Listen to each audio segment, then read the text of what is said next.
Olá, sejam todos muito bem-vindos à nossa quinta aula do curso Conhecendo a Fé Católica. Nessa quinta aula, nós falaremos sobre a primazia de São Pedro. Essas aulas que acontecerão agora na aula 5 e na aula 6 são duas aulas que fazem parte de um mesmo tema. Mas, para não ficar muito longo, eu vou dividir essas duas partes em duas aulas. Ou seja, o tema principal é o magistério da Igreja. Até agora nós estudamos sobre a tradição, sobre as escrituras, sobre a sucessão apostólica, sobre o depósito de fé, a revelação de Deus. E hoje nós estudaremos sobre o magistério da Igreja. Porém, não tem como entendermos o magistério sem entendermos a estrutura hierárquica que rege a Igreja, a hierarquia da Igreja. Né? Quem são os bispos, quem é o Papa e da onde vem o papado. Qual é a base bíblica do papado? Por que o papado existe? Para que ele serve? Então, para entendermos isso e podermos falar um pouco mais sobre o magistério, como ele funciona e qual a sua importância, nós temos que entender, primeiramente, a primazia de São Pedro. Porque é daí, dessa estrutura hierárquica que Nosso Senhor montou para a sua igreja, que vai vir toda a doutrina do magistério católico. Então, hoje nós falaremos sobre São Pedro, né? Sobre a vida de São Pedro, sobre quem foi São Pedro, qual é a missão de São Pedro e qual é a realidade dessa missão que Cristo confiou a São Pedro para nós hoje. O que isso afeta a nossa vida hoje e como isso afeta a igreja hoje. É o que estudaremos. Primeiramente, eu gostaria de dizer que a primazia de São Pedro é uma doutrina inteiramente bíblica. Inteiramente bíblica. Ela está repleta de passagens e fundamentações do Novo Testamento.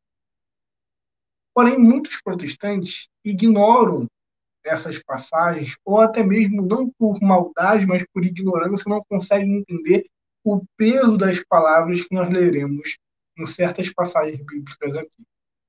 E esse peso é o que vai fazer toda a diferença para entender a figura de São Pedro, o seu ministério e como isso influencia a Igreja Católica hoje.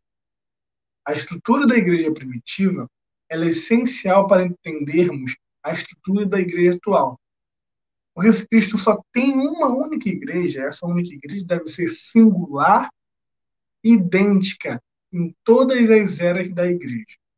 A sua estrutura visível ela tem que ser perfeitamente unânime, perfeitamente bem ajustada, perfeitamente equilibrada e bem conservada. Se a igreja tinha um modelo de governo no princípio, esse modelo deve se estabelecer perpetuamente na igreja, principalmente se esse modelo é o elo de unidade de todos os cristãos. O primeiro texto que eu gostaria de iniciar lendo é o texto base que muita gente conhece e muitos protestantes têm dificuldade em explicar. Eu vou dizer aqui a explicação protestante, eu vou dizer o porquê ela é falsa, o porquê ela não se sustenta. Mateus capítulo 16, versículo 15 ao 18, Nosso Senhor ele vai dar uma missão a São Pedro. Ele vai deixar bem claro o papel de São Pedro na igreja, e é onde ele muda o nome de Simão para Pedro, onde ele dá esse nome, esse novo nome a Pedro, né, que na verdade era Simão. E a muda de nome, né, essa mudança de nome nas Sagradas Escrituras, ela tem um significado muito importante para entendermos a personalidade e a história daquela pessoa. Assim como foi Abraão, assim como foi o próprio apóstolo Paulo, né, que também era chamado de Saulo. Enfim, o nome traz um grande significado para a pessoa representada. E Jesus diz aos seus discípulos, disse-lhes ele, e vós, quem dizeis que eu sou?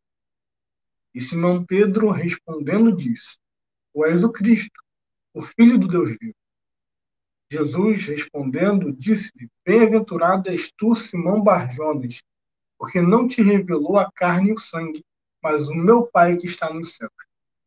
Pois também eu te digo que tu és Pedro, e sobre esta pedra edificarei a minha igreja, e as portas do inferno não prevalecerão contra ela. Essa frase, ela é cabal e é essencial para a nossa discussão de hoje. Essa última frase de Nosso Senhor, dirigida a São Pedro. Pois eu te digo que tu és Pedro, no original, Petrus, pedra. E sobre essa pedra, que é o significado do nome de Pedro, eu edificarei a minha igreja. Olha só, os evangélicos que dizem que Jesus não fundou a igreja são refutados pelas próprias escrituras, pelas próprias palavras de Jesus, que diz: eu edificarei a minha igreja. Minha igreja. Jesus tem uma igreja. E ele continua dizendo que não só edificaria uma igreja em seu nome, mas que essa igreja seria eterna, que ela não apostataria da fé, que ela não perderia a fé, que ela não se desviaria do caminho correto. Por quê? Porque as portas do inferno não prevaleceriam contra ela. Essas são as palavras de Jesus. Tá, Caio. O que acontece? O que isso muda em toda a eclesiologia da igreja? O que isso interfere? Bom, os protestantes olham esse texto e dizem: olha, Jesus está se referindo à declaração de Pedro. Quando Jesus diz sobre essa pedra, ele não está se referindo a Pedro, ele está se referindo à afirmação de Pedro de que Cristo era o Filho de Deus. Então a pedra é Cristo, porque a Bíblia e o próprio Pedro vai dizer que a pedra é Cristo depois, na sua epístola. Entendem? Nós não negamos que a pedra seja nosso Jesus Cristo. Ele é a pedra angular. Ele é a pedra que os construtores rejeitaram. Ele é a principal pedra de esquina que os livros proféticos do Antigo Testamento já profetizavam. Ele é a pedra. Mas isso não quer dizer que Pedro também não poderia ser uma pedra por participação. Porque o título de pedra, ele não é somente de Jesus. Ele é dado a Cristo por ser quem ele é, o Filho de Deus, o alicerce da igreja. Mas vamos lembrar que a própria Bíblia diz que a igreja também está fundamentada sobre os alicerces dos apóstolos. E esse alicerce dos apóstolos vem de Cristo. Então, se a igreja está fundamentada sobre os apóstolos, é porque os apóstolos são fundamentados sobre Cristo. E se Cristo é pedra, Pedro também pode ser pedra, pois o próprio Pedro está fundamentado sobre Cristo. E ele é pedra por participação. Assim como os apóstolos eram sacerdotes, e isso não interfere no sacerdócio de Cristo, porque eles são sacerdotes por participação no sacerdócio eterno de Cristo. É bom entender que os membros da igreja são membros do corpo de Cristo. E isso não fere em nada o corpo de Cristo, porque nós somos membros por participação. A igreja é membro por participação no mistério da salvação, através do batismo incorporado no corpo de Cristo. Então a igreja, ela tem uma intimidade, uma ligação íntima com o nosso Senhor. De forma que você pode dar títulos à igreja que pertencem ao nosso Senhor. Assim como Cristo é o único mediador, ele é o único mediador inteiro. Cabeça e corpo. Cabeça é Cristo, o corpo é a igreja. Então, assim como Cristo é o único mediador, ele é o único mediador através da sua igreja. Então, uma coisa não anula a outra. O protestantismo erra muito em fazer dualismo teológico. Se você tem duas afirmações que parecem se contradizer, você anula uma e deixa a outra. Só que nem sempre as coisas são tão simples. Muitas das vezes, assim como está na própria Escrituras, essas duas afirmações são verídicas. Por mais que elas pareçam se contradizer aparentemente, elas estão harmonizadas entre si, elas não se contradizem. Não existe dualismo entre tradição e escritura, como nós já vimos. Não existe dualismo entre participação nos mistérios de Cristo e Cristo, seu único Salvador, seu único mediador, seu único Redentor, ser a pedra. Então aqui o texto é bem claro. Se Jesus quisesse dizer, Pedro, sobre essa pedra que tu falaste, que sou eu edificarei a minha igreja. Isso não quer dizer que nós não cremos que a igreja está edificada sobre Cristo. Nós cremos. Mas nesse contexto, Cristo quis deixar claro e dar ênfase ao ministério de Pedro e não ao dele. E ele falou claramente. Pedro disse, tu és o Cristo, o Filho do Deus vivo. E Jesus respondeu a Pedro afirmando o seu ministério. O ministério que ele daria a Pedro. Tanto é que Jesus fala sempre, eu te darei, eu te farei, eu te eu construirei a igreja sobre ti. É sempre falando diretamente com Pedro. Vamos ler novamente. Jesus disse-lhes, bem-aventurado és tu, Simão Barjonas, porque não foi sangue e carne que te revelou, mas meu Pai que está no céu. Bem-aventurado és tu, não é bem-aventurado és mim. Bem-aventurado és tu, Simão Barjonas. Está falando diretamente a Pedro. Ele continua, pois também eu te digo que tu és Pedro. E sobre esta pedra edificarei a minha igreja. Até o português, a língua portuguesa, não tem como dar outra interpretação. Esta é pronome de proximidade. Não é esta, não é aquela, esta. Tu és Pedro sobre esta pedra. No original, a mesma coisa. O texto é óbvio, direto. Então, a melhor interpretação é a gente reconhecer que, de fato, Cristo é a pedra, a igreja está fundada sobre Cristo, sim, mas nesse momento, Cristo estava deixando claro que Pedro estaria tendo uma participação nesse mistério, no mistério da fundação da igreja. Que ele seria a pedra de alicerce principal dessa igreja, que Cristo fundaria. Então, essas palavras são bem claras, mas esse não é o único texto.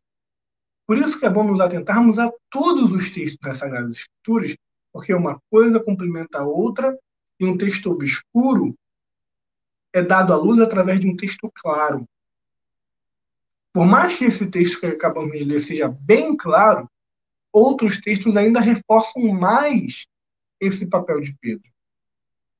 Bom, temos aí Lucas, capítulo 22, versículo 31 a 32, onde Jesus roga por Pedro, para que a fé de Pedro não desfaleça. Vamos ler. Disse também o Senhor, Simão, Simão, eis que Satanás vos pediu para vos cirandar como trigo. Cirandar os apóstolos. Mas eu roguei por ti, para que a tua fé não desfaleça. Tu, quando te converteres, confirma os teus irmãos. Olha só que interessante. Satanás pediu para cirandar os apóstolos, os 12. Jesus avisa isso para Pedro. E Jesus não diz eu roguei por eles. Jesus diz eu roguei por ti, para que a tua fé não desfaleça. Ou seja, para que a fé do principal, do cabeça, do líder, do príncipe dos apóstolos não desfalecesse.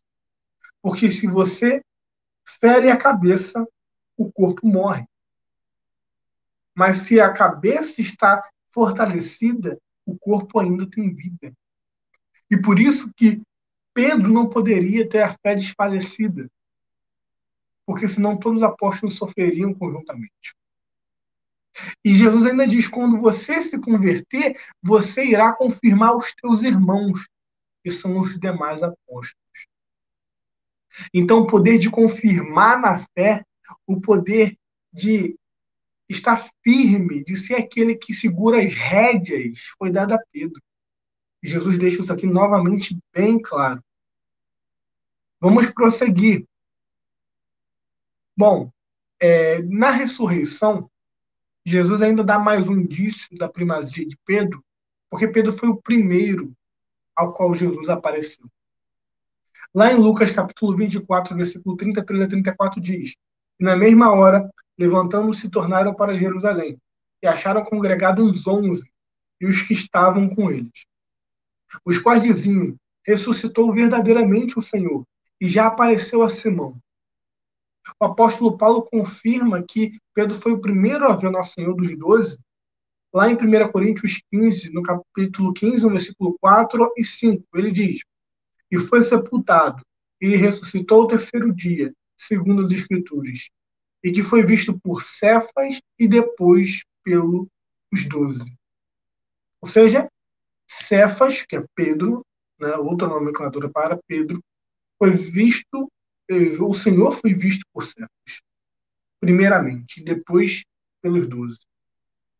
Então, ele teve a honra de contemplar o Senhor ressuscitado primeiramente do que os demais. Também nós temos uma afirmação muito interessante e muito importante para fechar essa missão de Pedro, para provar através da boca de Cristo e confirmar mais uma vez o papel de Pedro na igreja. Primeiro nós vemos nosso Senhor Jesus Cristo confirmando que Pedro seria a pedra onde a igreja seria edificada e as portas do inferno não prevaleceriam. Depois a gente vê Pedro tendo a fé confirmada por Jesus e depois tendo o poder de confirmar os outros na fé. Depois a gente vê que Pedro, ele viu Jesus ressuscitado pela primeira vez, antes dos 12, e agora nós vemos mais uma afirmação, a última afirmação do nosso Senhor depois da ressurreição a São Pedro. A última ordem de nosso Senhor. Lá em João, capítulo 21, versículo 15 a 17. E depois de terem jantado, disse Jesus a Simão Pedro: Simão, filho de Jonas, amas-me mais do que este? Ele respondeu: Sim, Senhor, tu sabes que eu te amo. Disse-lhe Jesus: Apacenta os meus cordeiros. Tornou a dizer-lhe segunda vez: Simão, filho de Jonas, amas-me? Disse-lhe: Sim, Senhor, tu sabes que te amo. Disse-lhe Jesus novamente: Apacenta as minhas ovelhas. Disse-lhe pela terceira vez: Simão, filho de Jonas, amas-me? Simão entristeceu-se por lhe ter dito pela terceira vez que amas-me, e lhe disse: Senhor, tu sabes de tudo. Tu sabes que eu te amo. Jesus lhe disse: Apacenta as minhas ovelhas. Esse texto é muito forte. Jesus tinha 12 apóstolos. Os 12 apacentavam o rebanho de Cristo? É óbvio, é óbvio. Os 12 tinham poder de confirmar os discípulos na fé? É óbvio. Os 12 eram pastores do rebanho de Cristo? É óbvio. Os 12 eram representantes e vigários de Cristo? Sim. Mas Jesus se direciona a Pedro como líder dos demais, o vigário dos vigários, o representante dos representantes, o príncipe dos apóstolos, o pastor dos pastores. Pedro era pastor dos pastores. E Pedro recebe essa missão: apacenta as minhas ovelhas. Jesus poderia ter falado para os 12, mas não precisava. Porque falando para o líder, a mensagem ia chegar ao rebanho. E Pedro recebeu essa missão de apacentar a igreja de Deus. E ele cumpriu essa missão. Nós vamos ver que Pedro tinha uma liderança tão grande que, juntamente com Tiago e João, que eram considerados também grandes líderes da igreja, abaixo de Pedro, eles confirmavam os demais apóstolos e os apóstolos deveriam passar por ele. Aqueles que seriam ordenados bispos, presbíteros, deveriam passar por ele para receber essa confirmação. O próprio apóstolo Paulo teve que ser confirmado no apostolado por Pedro. E ele afirma isso lá em Gálatas 2, versículo 9, quando ele diz: E quando conheceram a graça que me foi dada, Tiago, Cefas e João, Tiago, Pedro e João, que eram reputados colunas, me estenderam a mim e a Barnabé a destra da comunhão, a fim de que nós fôssemos para os gentios e eles para o da circuncisão. Esses três, Tiago, Pedro e João, eram aqueles que sempre estavam juntos de Cristo em momentos especiais. No Getsemane, na ressurreição da filha de Lázaro, momentos especialíssimos. Tiago, Pedro e João eram os que estavam sempre perto de Jesus, na transfiguração do monte. Nos momentos mais particulares de Cristo, eram os que estavam mais próximos dele. E eram os maiores na igreja, tendo Pedro como cabeça. E eles tiveram que confirmar Paulo no apostolado, para que Paulo pudesse iniciar a sua missão. Assim nós vemos na igreja o papel singular que São Pedro teve. Não só que ele teve, mas esse papel ele reflete até os dias de hoje. Cristo montou uma hierarquia. Na igreja não é todo mundo igual, todo mundo tem o mesmo poder. Isso não funciona. A democracia eclesiástica não funciona. A igreja é uma monarquia, é um reino. A igreja é chamada de reino celestial de Nova Jerusalém, de reino de Cristo na terra.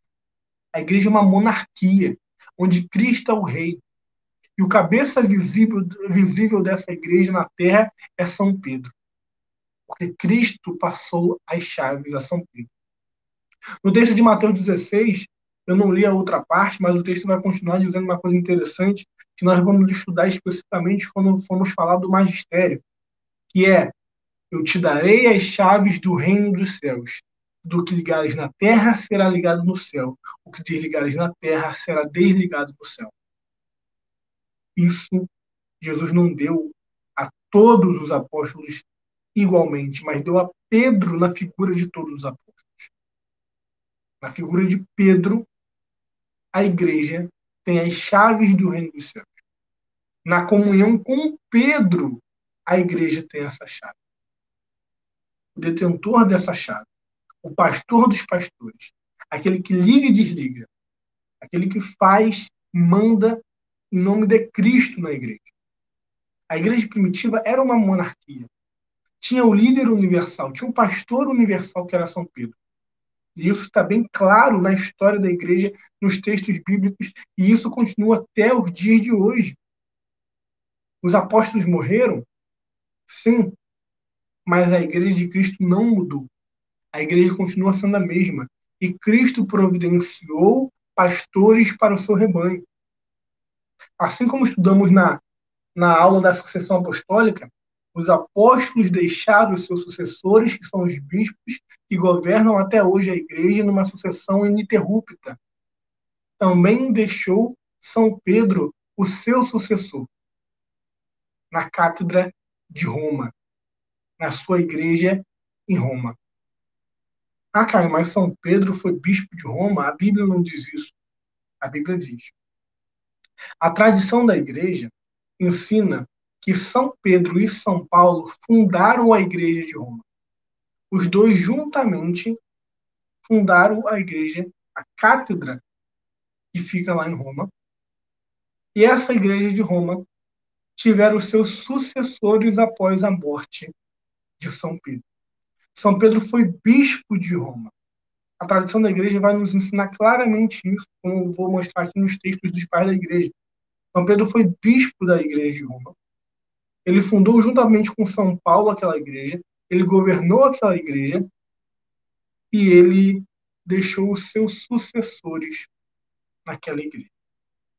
Mas antes de passar para o que a história fala sobre a igreja de Roma e a sua fundação, para depois nós passarmos para a aula do magistério, nós vamos ver aqui que a Bíblia nos mostra sobre a igreja de Roma. E a Bíblia nos mostra, é evidente, em dois textos sobre a fundação da igreja de Roma. Em Atos, capítulo 23, versículo 11, nosso Senhor aparece fisicamente a São Paulo e o manda pregar em Roma e testemunhar em Roma. Vai dizer o seguinte: na noite seguinte, aproximou-se dele o Senhor e lhe disse: tenha confiança, assim como deste testemunho de mim em Jerusalém, é preciso que testemunhes também em Roma. São Pedro, na sua primeira carta, 1 Pedro, capítulo 5, versículo 13, ele saúda a igreja, ele está escrevendo uma carta da sua cátedra, da sua sede, ele saúda as pessoas a quem essa carta é direcionada, dizendo o seguinte: a igreja escolhida da Babilônia saúda-vos, assim como também Marcos, meu filho. Esse código, nessa palavra secreta, igreja escolhida da Babilônia, é uma palavra que era bem comum na época de São Pedro. O Império Romano era tido como a grande Babilônia, que perseguia os cristãos. Foi o Império Romano que matou São Pedro, crucificado de cabeça para baixo, que degolou São Paulo. Foi o Império Romano que perseguiu os cristãos juntamente com os judeus. Foi o Império Romano que foi o grande inimigo da igreja primitiva. E era chamado pelos cristãos de Grande Babilônia. Juntamente com Jerusalém, que também era conhecida dessa forma. Por ser o trono de Satanás, a sinagoga de Satanás. E São Pedro diz que a igreja onde ele estava era a igreja da Babilônia. E, provavelmente, historicamente, era conhecida como a igreja de Roma. E que não só ele estava nessa igreja, e essa igreja saudava os irmãos, mas que essa igreja era tida como escolhida, porque era a igreja do príncipe dos apóstolos, a igreja escolhida de Babilônia. Então nós vemos na própria Escritura que há indícios bem claros da fundação apostólica da igreja de Roma por São Pedro e São Paulo e do episcopado de Pedro em Roma. Agora nós vamos ver, na história da igreja, como isso aconteceu. Nós temos relatos interessantíssimos de Eusébio de Cesareia e de Santo Irineu de Lyon. Bom, Santo Irineu de Lyon, em Contra as Heresias, ele vai dizer o seguinte: assim Mateus publicou entre os hebreus, na língua deles, o escrito dos evangelhos, quando Pedro e Paulo evangelizavam em Roma e aí fundavam a igreja. Santo Irineu de Lyon continua dizendo o seguinte em Contra as Heresias. Contra a heresia donatista, né? Outro livro dele, ele vai dizer: você não pode negar que sabe que na cidade de Roma a cadeira episcopal foi primeiro investida por Pedro, a qual Pedro, cabeça dos apóstolos, a ocupou. Isso aqui é uma afirmação de um pai da igreja do primeiro século, quase contemporâneo aos apóstolos. Agora nós vamos ver um pouco do que diz Eusébio de Cesareia em História Eclesiástica, um grande historiador do primeiro século. Ele vai dizer: tendo vindo ambos a Corinto, os dois apóstolos Pedro e Paulo nos formaram na doutrina do Evangelho. A seguir, indo para a Itália, eles foram transmitir os mesmos ensinamentos e, por fim, sofreram martírio simultaneamente em Roma. E ele continua aqui, um texto agora de Orígenes, né, que está fragmentado em História Eclesiástica. Pedro, finalmente tendo ido para Roma, lá foi crucificado de cabeça para baixo. Mais uma carta que de Eusébio de Cesareia, em História Eclesiástica, que diz: depois do martírio de Pedro e Paulo, o primeiro a obter o episcopado na igreja de Roma foi Lino. Paulo, ao escrever de Roma a Timóteo, cita-o na saudação final da carta. O primeiro sucessor de São Pedro na igreja de Roma foi São Lino. E São Lino, segundo a própria Escritura, é citado por Paulo em 2 Timóteo 4, 21. E ele é citado também na história da igreja como o primeiro sucessor de São Pedro, primeiro bispo de Roma depois de São Pedro. E aqui, para a gente fechar, Santo Irineu de Lyon, novamente, em Contra as Heresias, vai falar sobre a fundação da igreja de Roma e sobre a sucessão que aconteceu depois da morte dos apóstolos Pedro e Paulo. Os bem-aventurados apóstolos que fundaram e edificaram a igreja transmitiram o governo episcopal a Lino. E Lino, que Paulo lembra na carta a Timóteo, Lino teve como sucessor Anacleto. Depois dele, em terceiro lugar, depois dos apóstolos, o episcopado é Clemente, que vira os apóstolos com os próprios olhos, que estiveram em relação com eles e que ainda guardava vivo em seus ouvidos a pregação e diante dos olhos a tradição. A este Clemente sucedeu a Evaristo Alexandre. Em seguida, em sexto lugar, depois dos apóstolos, foi Sisto. Depois dele, Telésforo, que fechou a vida com gloriosíssimo martírio. Em seguida, Igno. Depois, Pio. Depois dele, Aniceto. Aniceto sucedeu Sótero. e presentemente Eleutério. Em 12º lugar na sucessão apostólica, detém o pontificado. Com esta ordem, a sucessão chegou até nós na Igreja, a tradição apostólica e a pregação da verdade. Esta é a demonstração mais plena de que é uma idêntica à fé vivificante que fielmente foi conservada e transmitida na Igreja, desde os apóstolos até agora. Ou seja, o pontificado, que daí que vem o nome pontífice romano, o sumo pontífice, o bispo de Roma, o pontificado romano ele existe há 2 milênios. Quando Pedro foi bispo de Roma, ele foi o primeiro bispo cristão em Roma, depois São Lino, e assim sucessivamente, segundo essa ordem que a gente acabou de ler. E quando a igreja pega essa lista, que em Santo Irineu acabou lá em Eleutério, que foi o último papa, ou seja, o último bispo de Roma na época de Santo Irineu, na vida de Santo Irineu, depois dele veio outros, e que essa linha de sucessão chega até o atual Papa Francisco. Então, quando o protestante diz que o papado foi inventado por Constantino, mostre esse texto a ele e diga, nessa época Constantino nem pensava em existir. Nem o pai e a mãe de Constantino eram nascidos. Então, o catolicismo, a igreja de Roma, o pontificado romano, os bispos de Roma sempre existiram. E isso os protestantes mais históricos e estudados vão confirmar. E sempre houve bispo em Roma desde a época dos apóstolos. Essa é uma questão histórica irrefutável. Não é uma hipótese, não é uma interpretação. É história. Sempre houve bispos em Roma. E esses bispos foram sucessores de São Pedro. Ponto. O que você vai fazer com essa informação, eu já não sei. Mas é uma informação que pode mudar muito a nossa visão sobre a igreja. Tanto a igreja primitiva, quanto a igreja atual. Bom, essas são as informações sobre o pontificado romano. Sobre como surgiu a história dos bispos de Roma. Como surgiu essa sucessão apostólica que vem de São Pedro e permanece na igreja até hoje, em 2000 anos. E no próximo estudo, nós iremos ver um pouquinho sobre a autoridade da igreja romana e sobre o magistério da igreja romana. Sobre o magistério da igreja católica que é situada e centralizada monarquicamente e hierarquicamente na igreja de Roma, na figura do bispo de Roma. E por que isso é importante para nós cristãos? E por que isso é bíblico? E por que isso foi fundado por nosso Senhor Jesus Cristo? E qual é essa importância para a unidade? Agora, para terminar, gostaria de ler um trecho do Catecismo que resume isso de forma bem simples, bem didática, bem objetiva. E está lá no número 880 do Catecismo da Igreja Católica, e vai dizer o seguinte: Cristo, ao instituir os 12, os instituiu como colegiado ou grupo estável, ao qual prepôs Pedro escolhido dentre eles. Assim como por disposição do Senhor, São Pedro e os outros apóstolos constituem um único colégio apostólico.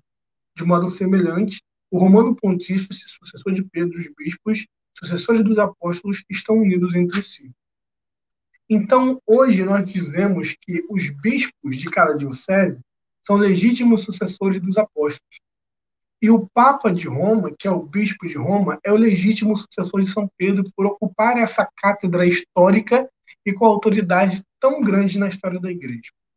E a partir da próxima aula, nós veremos a autoridade da Igreja Romana nas Sagradas Escrituras, na tradição da Igreja e no magistério da Igreja. E qual a importância do magistério, do Papa e dessa unidade e dessa infalibilidade para a Igreja de Cristo, para a unidade, para conservar a verdade, para conhecermos a revelação ininterrupta, a revelação que não muda, imutável.